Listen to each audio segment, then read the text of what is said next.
Hello and welcome to Third Act Film.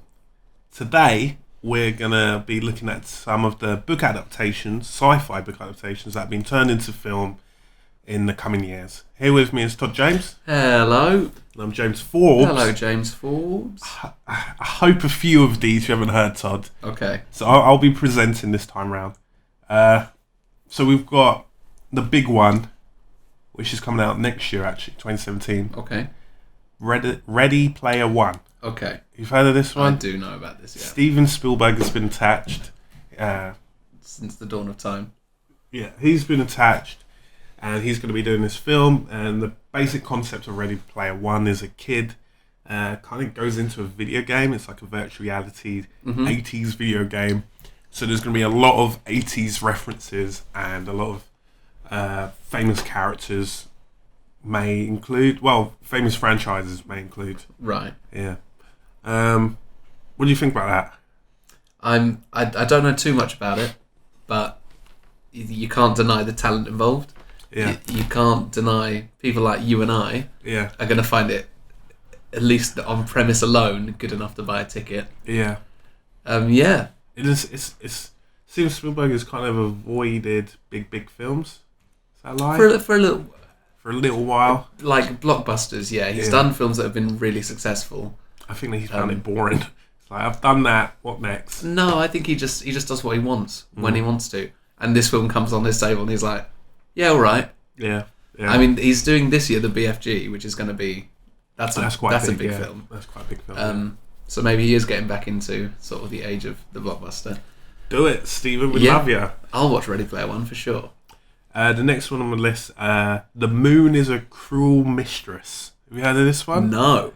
And they've ruined that name. That's the book name. And I believe it's I'm going to be honest, I don't like that name. But right. Give me the replacement. I believe it's called Uprising. Don't quote me on that. Oh, okay, yeah, I know that. You know about this, yeah. So I believe it's Bryan Singer's attached. Yeah. And although he's doing 20,000 Leagues Under the Sea. Which is the next one? But oh, sorry.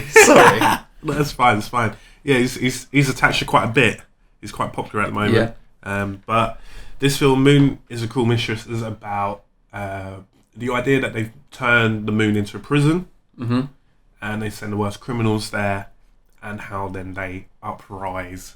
And they uprise and rebel, and a lot more than that happens. I'm sure. Yeah. That's the main gist of it. Your thoughts on that? Yeah. I like Bryan Singer. He's made some good films. That is strong enough on concept. Yeah. I think they should go back to the old name. The Moon is a Cruel Mistress. It's great. No.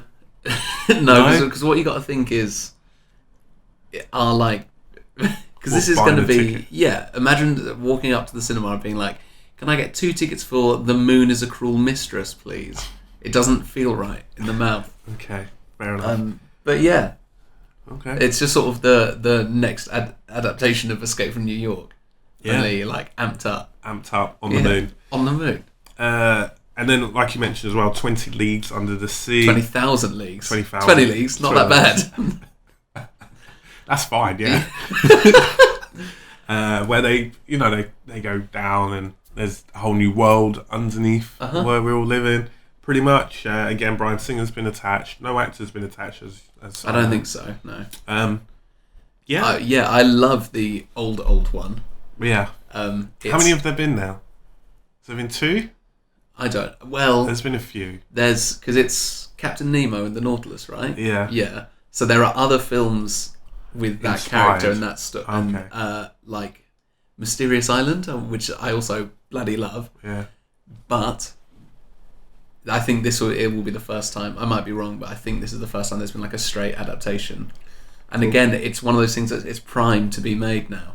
Like the technology's there. Get some cool underwater stuff. Yeah, well, I'm surprised James Cameron hasn't done this. Yeah. This is this kind of thing, isn't it? Get like a grizzled, middle-aged anti-hero to play Captain Nemo. That's what we all want, right? Yeah. The next one is my personal favourite. Okay. Just to amp it up a bit for you. Wow, I'm excited. The Forever War. Have you heard of this one? No.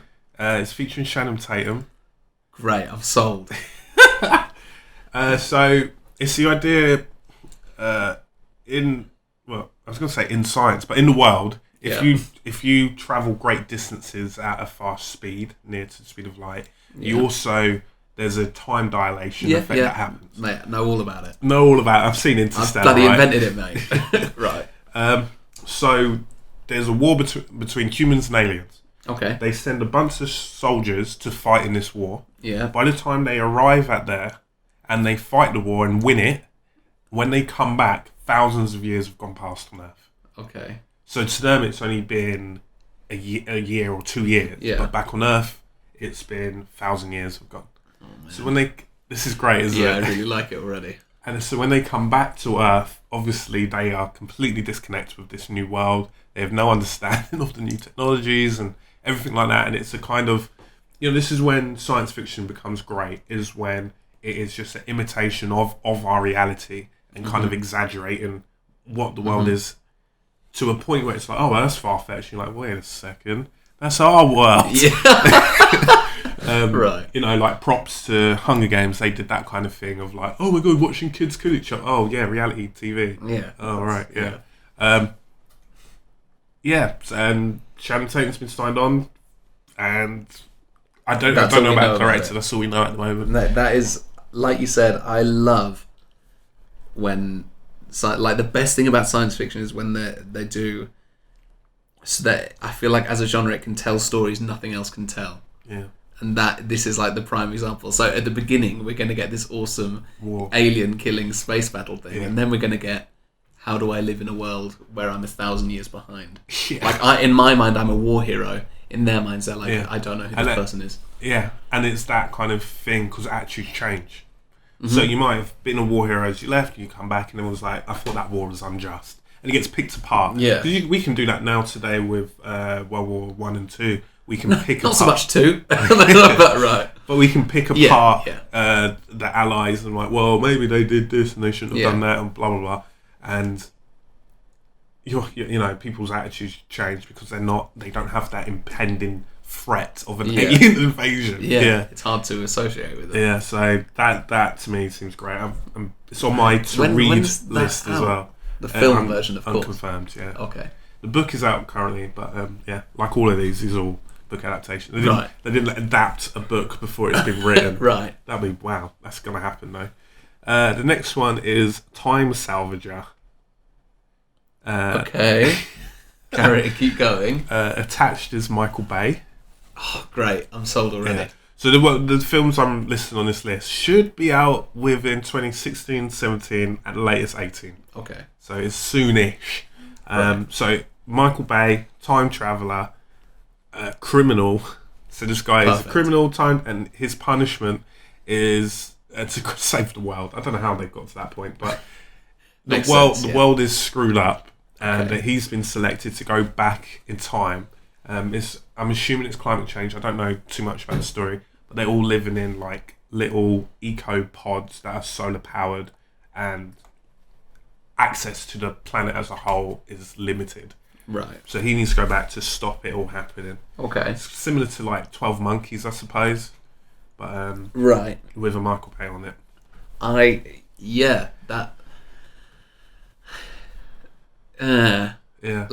I'm not saying this sarcastically. I really like Michael Bay. I appreciate that a lot of his films are crap, but you know what you're getting, and I enjoy that. Yeah. This doesn't sound very interesting. Yeah. I think it would make more sense if I knew who the antagonist was. Yeah. Other than, why don't you recycle more? Him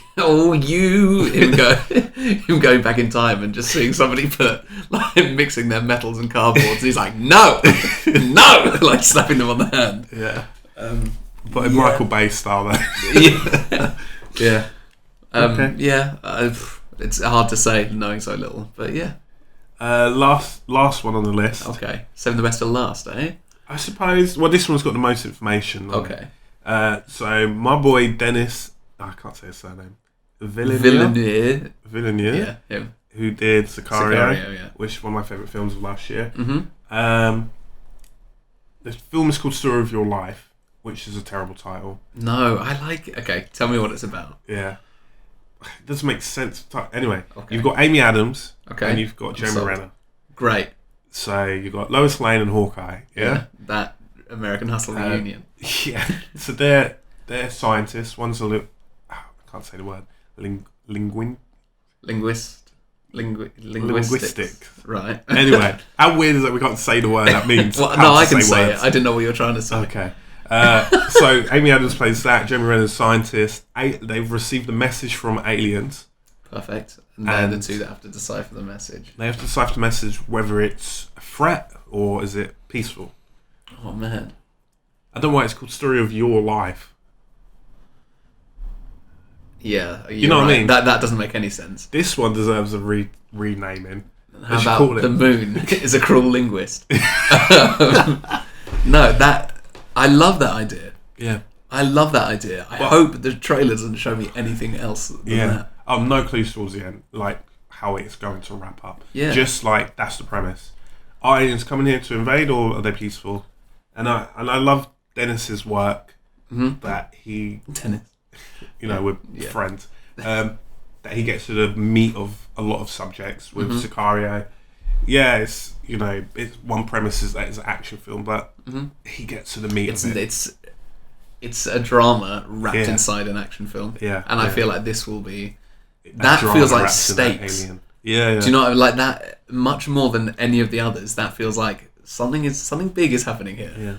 You get that wrong. Yeah, that sounds fascinating. Yeah. When's that coming out? I believe this year. This year? Yeah. Oh, what a treat. It'll be towards the end of the year. Let's get our tickets now, mate. Let's go. Right, they never do that, do they? They never just have tickets available a year out. No, because you don't know how long the film's going to be. Yeah, I suppose. Anyway, thanks for listening, guys. If there's any sci-fi book adaptations that you know about, please share in the comments below. Maybe you're excited about Allegiant. I've been James Forbes. I've been Todd James. Bye. Machines plugged in to believe that they are the machines who have the humans plugged in. I did watch that trailer and thought, utter trash. Yeah, utter trash is a really good way to put it. Big stuff in Transformers that is all kind of swept under the rug because Dinobots.